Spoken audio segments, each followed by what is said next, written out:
today's videos po.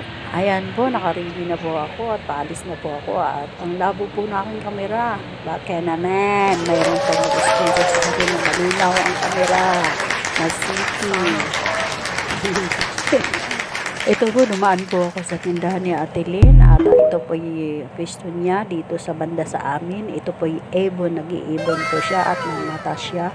At lahat po ng paninda ng Avon at Natasha nandito po sa tindahan niya. Ayan, mga bags at mga fayong, mga pabango o ano pa man.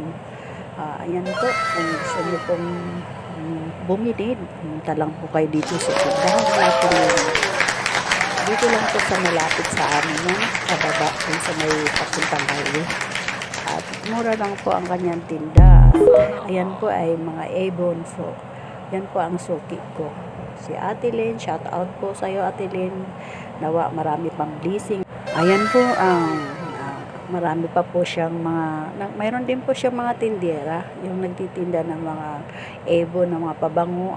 Gusto niya nga po ako, mag-dealer dan po ako. Marami po siyang dealer, pero hindi po pwede ako mag-dealer at ako po yung nag-work. At mahirap din po magpautang sa work, baka po ay hindi magbayad at na lang po baka ako ay mag-abono. So mga kabango, nandito na po ako ngayon sa work, dumating na po ako at magandang umaga po sa inyo mga kabango. Ako po mag-aasikaso na po at ako po magbantay ng counter dahil ito wala po ang amo ko, ako po ang pinag-bantay ng counter. Salamat po at pinagpatuloy ako at